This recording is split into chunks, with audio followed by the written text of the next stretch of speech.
O Trabalho Legal está no ar e vai mostrar nesta edição. A Advocacia Geral da União e o MPT assinaram um termo de cooperação técnica. Os órgãos vão trocar informações para fortalecer uma política de prevenção de acidentes no meio ambiente de trabalho. Saiba o que fazer para não ter problemas com a declaração do imposto de renda. O contribuinte tem até o dia 29 de abril para acertar as contas com o Leão. E mais, tudo sobre o trabalho de um técnico em radiologia. Olá, está no ar o Trabalho Legal, o programa do Ministério Público do Trabalho em parceria com a Associação Nacional dos Procuradores do Trabalho. A Advocacia Geral da União e o MPT assinaram um termo de cooperação técnica.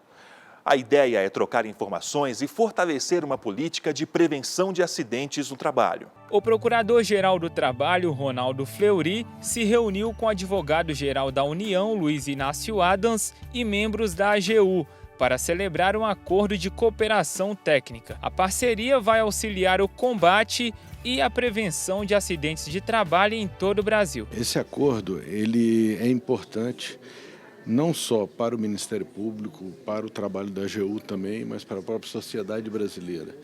Um dos grandes problemas que nós temos hoje no mundo do direito do trabalho é mostrar para os empregadores que não vale a pena descumprir a legislação trabalhista.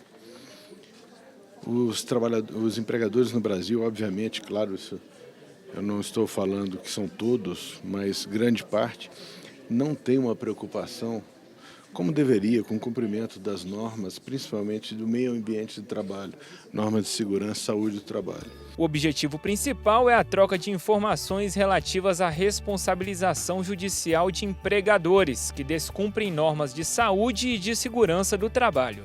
O que a gente objetiva aqui é ter um foco de trabalho, ter uma troca de informações, troca de dados. São duas entidades de Estado, né, mais do que a AGU ser um órgão de governo, são duas entidades de Estado, que cabe a manutenção da todo o conjunto normativo brasileiro, conjunto de normas, legislação, Constituição, etc. Uma das novidades é a criação de um grupo de atuação especial, o GAER. Ele vai coordenar a atuação dos procuradores no ajuizamento de ações regressivas acidentárias, que são aquelas ações propostas pela AGU a fim de obter o ressarcimento de despesas do INSS em razão dos acidentes de trabalho por culpa dos empregadores. O ajuizamento de ações regressivas acidentárias tem um objetivo muito claro de o objetivo principal não é arrecadar aos cofres públicos qualquer valor. O objetivo, mais do que isso, é o social, é de incutir na mentalidade do empregador o sentimento de que é muito melhor preservar o ambiente de trabalho, preservar o trabalhador e prevenir acidentes do que desembolsar valores indenizatórios posteriormente. De acordo com os dados da OIT, o Brasil ocupa o 4º lugar no ranking dos países com maior número de acidentes de trabalho fatais. O pagamento dos benefícios previdenciários e acidentários para os segurados e dependentes consome 90% dos recursos do INSS. Só em 2014, a Previdência Social registrou mais de 700 mil acidentes no ambiente de trabalho no país. Um sofrimento que eu diria que não é só individual, é coletivo, né? A sociedade sente as consequências disso e essa aproximação vai permitir que, por meio do intercâmbio de informações, o refinamento de dados, de informações que estão presentes hoje nos bancos de dados da Previdência Social, do Instituto Nacional do Seguro Social, os bancos de dados do Ministério Público do Trabalho, os bancos de dados da Advocacia Geral da União, da Procuradoria-Geral da PGF, enfim, de diferentes órgãos, nós consigamos entender melhor o que está acontecendo, quais são os padrões, quais são os setores da atividade econômica que mais frequentemente são responsáveis por acidentes de trabalho.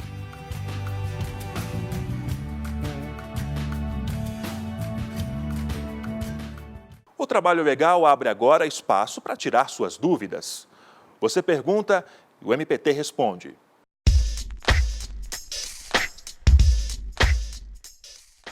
O que acontece com o patrão que se nega a assinar a minha carteira de trabalho?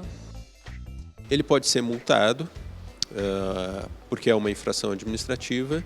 Ele pode sofrer a punição pelo Ministério Público, se ele pratica isso com relação a vários trabalhadores. Ele pode vir a ser condenado pela Justiça do Trabalho e existem entendimentos nesse sentido, embora daí não seja completamente pacífico, que ele pratica inclusive um crime e pode ser condenado criminalmente. Eu gostaria de saber para que servem as normas regulamentadoras. As normas regulamentadoras são expedidas pelo Ministério do Trabalho e elas detalham aspectos da CLT, questões relacionadas à saúde e segurança do trabalhador. Gostaria de saber qual o papel do MPT. O papel do MPT é defender os interesses dos trabalhadores, mas um detalhe importante a se observar é que o foco da atuação do Ministério Público é coletiva, ou seja, ele defende a sociedade ou um grande universo de trabalhadores. Ele não é um advogado, ele não é a defensoria, então ele atua em favor de todos os funcionários, por exemplo, de uma empresa, ou de os funcionários, os trabalhadores de uma categoria profissional ou até mais.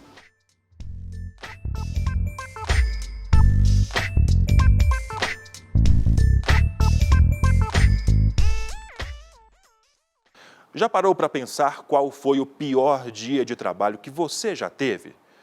O ator Wagner Moura lembra bem qual foi o dele.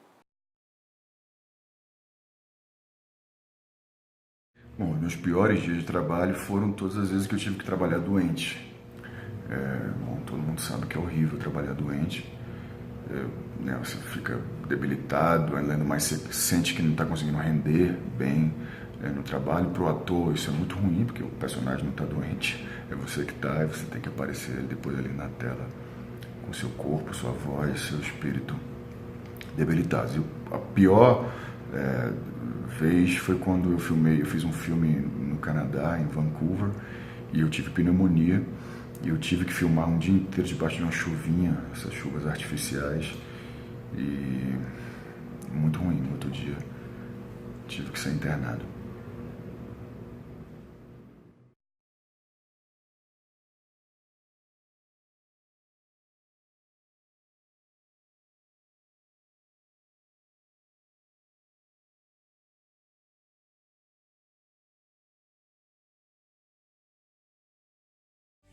O Trabalho Legal faz uma pausa agora, mas vai mostrar depois do intervalo. O contribuinte tem até o dia 29 de abril para fazer o imposto de renda.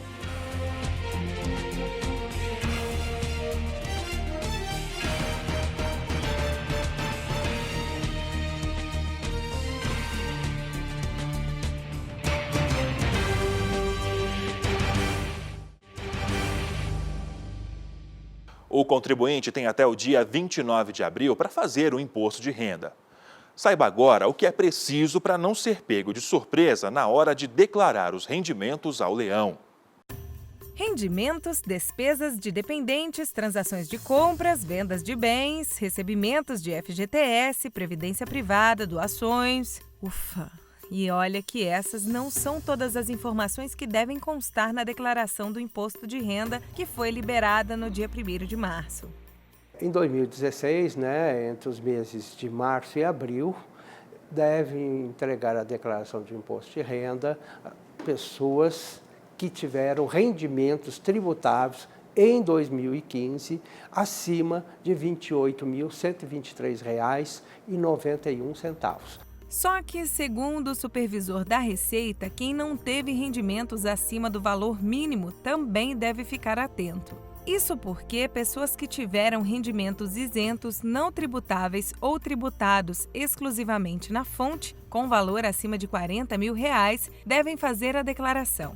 Quem ainda deve prestar contas ao leão são os contribuintes que tiveram investimentos em bolsas de valores e imóveis acima de R$ 300 mil. Tantas informações deixam muitas vezes a população insegura, como é o caso de Larissa. Eu gostaria de declarar sozinho, só que como é a primeira vez que eu vou estar declarando, eu vou procurar um contador para que ele possa me direcionar para eu fazer da forma certa e não cair na malha fina, que eu tenho medo de fazer errado e declarar errado. O supervisor da Receita explica como a declaração pode ser feita.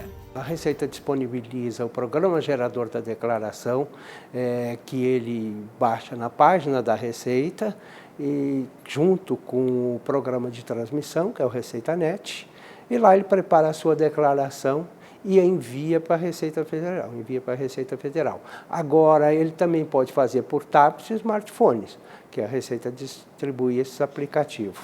Além disso, ainda tem na página da Receita uma declaração online, que é a mesma dos aplicativos para smartphone e tablet. Segundo este servidor público, o programa é autoexplicativo e o segredo é se antecipar para não ser pego de surpresa. Assim que eu tomo posse de todos os documentos, assim que a minha empresa libera o espelho, melhor dizendo, e eu consigo reunir toda a documentação, declaração do colégio de menino, e aí eu já faço a declaração. Não costumo deixar para a última hora não, porque costuma dar congestionamento. Desde a primeira até agora eu tenho feito sozinho e até hoje não tenho tido problema. Este ano, o contribuinte pode entregar a declaração do imposto de renda até o dia 29 de abril. Quem perder o prazo está sujeito a penalidades como multa de 1% ao mês sobre o imposto devido ou multa de R$ 165,74, devendo prevalecer o maior valor. A Receita Federal espera receber mais de 28 milhões de declarações.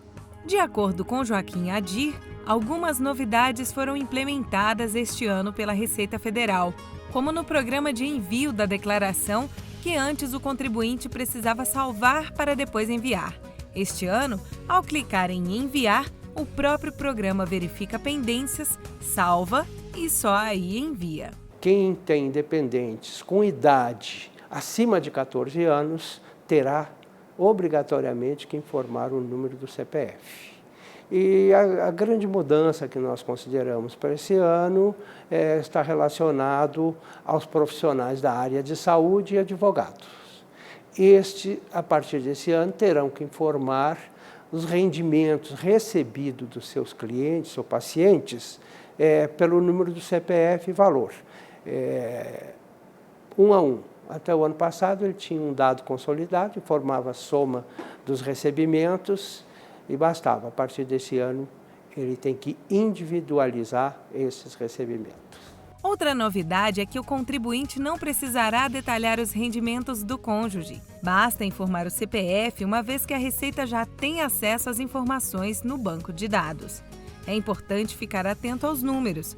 Lupicínio já levou um susto por conta de centavos. Eu faço minha declaração junto com a minha esposa. E aconteceu de ela ter trabalhado um mês só, recebeu um salário que já entrava no limite que tinha que declarar, foi descontado na folha, acho que 40 centavos, coisa assim, e por conta disso eu tinha que declarar e eu esqueci, não lembrava, e eu acabei ficando a minha declaração ficou pendente. Quando eu consultei no site da Receita, eu percebi que havia essa inconsistência. E para que não haja nenhuma surpresa desagradável, o supervisor da Receita alerta. Nesse momento, as pessoas, especialmente que têm restituição, querem receber o quanto antes, se preocupam mais em entregar a declaração correta. Essa declaração, para que ela seja correta, ele tem que verificar se ele tem toda a documentação antes de começar a fazer a declaração, não deixar para a última hora, porque as dúvidas e a falta de documento ocorrem na hora que ele vai preparar a declaração, e verificar se ele não esqueceu. É muito comum as pessoas esquecerem de uma segunda fonte, como um aluguel, como uma palestra que deu, uma aula. Então, ele precisa sempre informar todos os seus rendimentos e também os rendimentos de dependentes.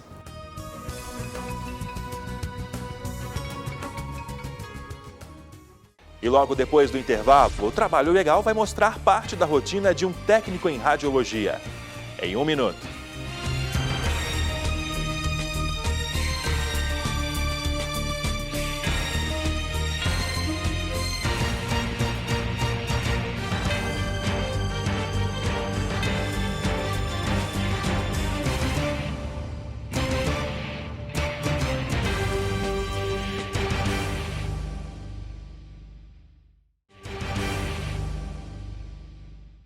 Tirar raio-x e operar equipamentos de diagnóstico por imagem são apenas algumas das funções diárias de um técnico em radiologia. Acompanhe agora um pouco mais da rotina desse profissional. Neste quadro Meu Trabalho, vamos apresentar o raio-x de mais uma profissão. Ou melhor, vamos apresentar o profissional responsável por fazer o raio-x dos pacientes, o técnico em radiologia. E quem vai nos apresentar a profissão de hoje é o Francisco Bianchi. Francisco, o técnico em radiologia faz bem mais que tirar só radiografia, não é? Faz, muito mais, né? O técnico de radiologia ele tem que saber conduzir os exames e também, além disso, ele tem que saber o porquê da realização do exame. Ele tem que saber o que trouxe ele aqui a realizar o exame. Mas antes de tudo, tira uma dúvida aqui da gente, do público também de casa. É técnico em radiologia ou tecnólogo em radiologia? Os dois. O técnico em radiologia ele não tem o curso superior e o tecnólogo ele tem um curso superior de curta duração, que é de aproximadamente 3 anos. Então a gente pode acompanhar agora o seu trabalho de perto? Vamos lá, sejam bem-vindos. E o que temos aqui? Aqui temos uma sala de comando de tomografia computadorizada. Aqui temos um paciente que realizou um exame de abdômen. São várias imagens, né? E o que pode ser visto aí? Está tudo certo com o paciente? Nós vimos aqui desde o fígado do paciente, tá? O fígado, o baço, a coluna, as vértebras. O maquinário desse profissional hoje é bastante avançado, né? Esse equipamento é um equipamento de última geração. É um equipamento que fazemos desde uma radiografia, desde uma tomografia de crânio até tomografias cardíacas. E tem setores, áreas que eles podem se especializar dentro do curso? Tem. Estou mostrando aqui dentro da radiologia, tomografia computadorizada e ressonância magnética, mas nós temos ainda medicina nuclear, radioterapia, hemodinâmica, são todas especializações dentro da radiologia. A gente pode entrar em outra sala aqui e acompanhar outro setor? Sim, vamos entrar dentro da sala de tomografia computadorizada agora. Nós estávamos vendo o comando, né? Então vamos entrar dentro da sala de tomografia computadorizada. E é algo que impressiona, né? Olhando assim, é muito grande. Inicialmente assusta, né? Mas é um aparelho bem tranquilo. Como é moderno, as imagens são adquiridas muito rapidamente. E como é que funciona essa máquina aqui? Você pode mostrar pra gente? Posso. Aqui estaríamos preparados para realizar um exame de crânio, não é? Então, colocaríamos o paciente com a cabeça fixada aqui nessa região. Vamos fixar a cabeça dele e vamos transportá-lo para dentro da máquina, para a aquisição das imagens. Vamos lá. Este equipamento vai se movimentar, a mesa vai se deslocar para dentro da máquina, né? E o paciente vai acompanhar. Então, estamos na posição de exame. Dali, em 2, 3 minutos, 5 minutos, dependendo do tipo de exame, já estaremos com o exame concluído. Neste caso aqui, a gente não precisa usar nenhum vestimento especial, mas é sempre necessário estar atento à segurança, não é? No caso da tomografia computadorizada, o técnico não fica dentro da sala. E o paciente também, se houver necessidade, no caso de pacientes gestantes que também podem fazer exames, normalmente a gente protege, mas não necessariamente. Você pode mostrar outra área pra gente? Podemos, vamos lá.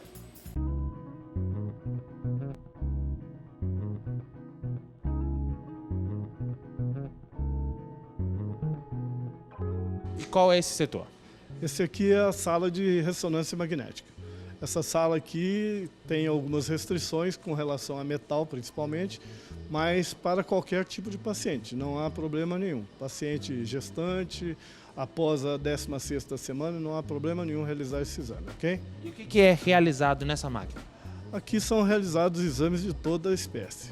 São imagens digitalizadas também, tá? Como na tomografia computadorizada, só que a diferença entre uma e outra é que aqui é radiofrequência e lá na tomografia computadorizada nós tínhamos raio-x.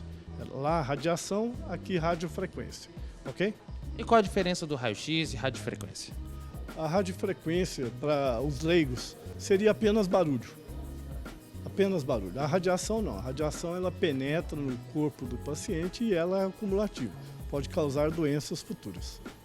Preocupante, então, ou tem toda a segurança por trás? Não, tem toda a segurança por trás. E a gente pode conhecer outra área aqui de vocês? Bom, aqui nós estávamos na ressonância magnética, podemos ir para densitometria óssea, raio-x. Vamos lá? Vamos lá.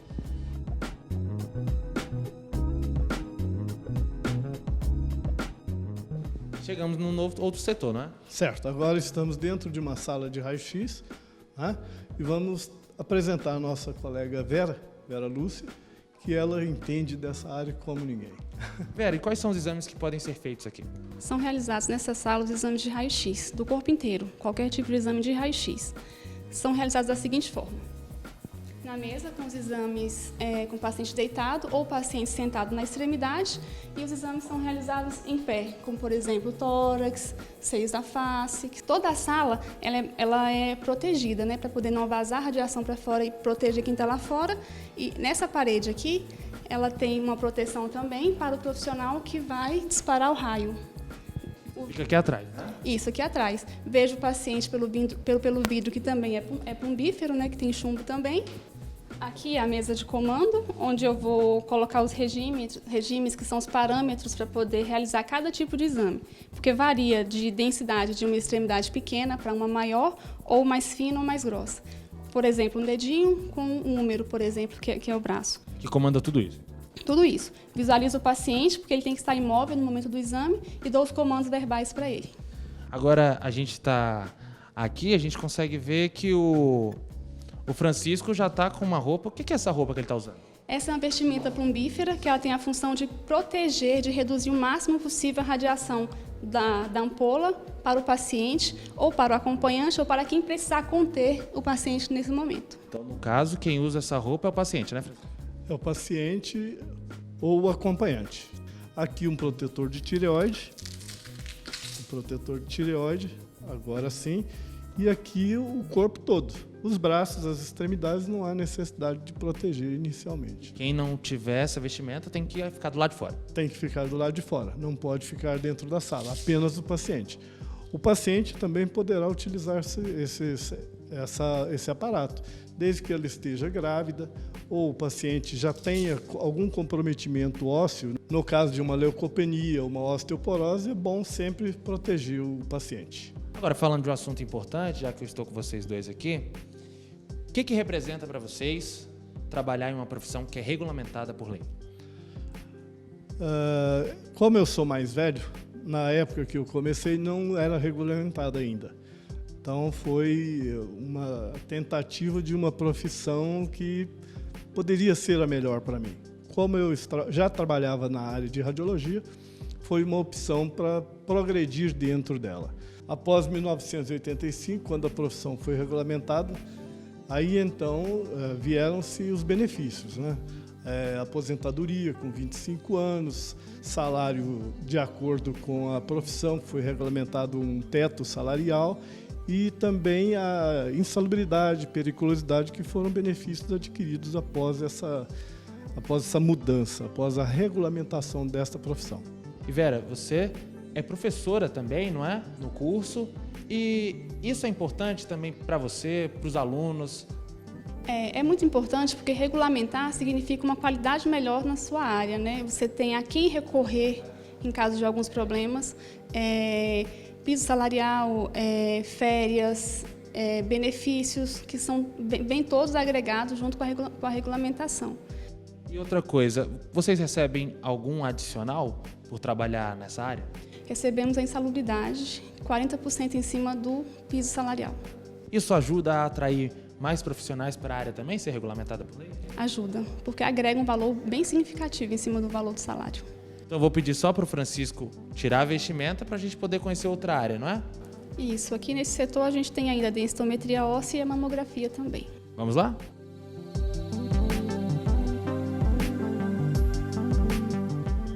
Chegando aqui na sala, tem até um paciente já esperando. Exatamente. Essa é a sala de densitometria óssea, onde esse aparelho tem a função de aferir a densidade mineral óssea do paciente, seja de estruturas separadas, como coluna lombar, quadril, antebraço, ou do corpo inteiro em aparelhos mais modernos como esse. E qual a importância desse exame? Esse exame é importante porque ele afere a densidade mineral óssea. onde vai se demonstrar uma queda dessa densidade, que são as moléstias que afetam o esqueleto, como, por exemplo, a osteoporose, a osteopenia, a osteogênese congênita, que são patologias, são doenças que fazem com que o osso quebre mais facilmente, que ocorram as fraturas mais facilmente. E entra naquela questão que a gente abordou no início da entrevista, que é saber o porquê da realização do exame, não é? Exatamente. Nesse caso aqui, nós estamos avaliando a composição corporal. Vamos ver a gordura do paciente. Então, você vendo no gráfico, você vai ver aquela parte amarela que circula o corpo, ela é toda gordura, e a parte vermelha é o músculo, a parte branca é o osso.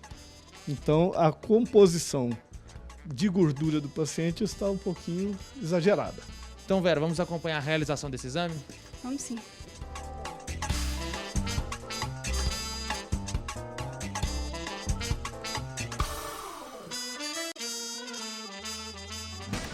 E o que você achou do trabalho da técnica em radiologia? Bem tranquilo e bem simples a realização do exame. Vera, o que representa para você o reconhecimento do paciente? É uma satisfação saber que a nossa profissão ela vai agregar e vai auxiliar no diagnóstico do paciente, né? Então é muito satisfatório. Agora, qual é a dica que você dá para quem quer se tornar um técnico em radiologia? Ele tem que ter uma aptidão em relação a gostar do ser humano e a lidar com o ser humano, principalmente em momentos que ninguém gosta, que é quando ele está doente. Então você tem que gostar de pessoas e tem que gostar de pessoas que estejam precisando de nós. E você, Bianchi, qual é a dica que você dá para quem quer seguir a sua carreira? Ter boa vontade. Inicialmente, boa vontade. E ter também, como disse a Vera, aptidão, ter vontade de ajudar o próximo, de um modo geral. O quadro Meu Trabalho com Técnico em Radiologia fica por aqui e voltamos ao estúdio. Bem legal, né? E você aí, tem alguma sugestão de reportagem? Então é simples, basta enviar um e-mail para trabalholegal.pautas@gmail.com. Agora, mais informações sobre o Ministério Público do Trabalho estão disponíveis em www.mpt.mp.br e também no Facebook ou canal no YouTube. Esta edição fica por aqui, mas na semana que vem tem mais. Até a próxima!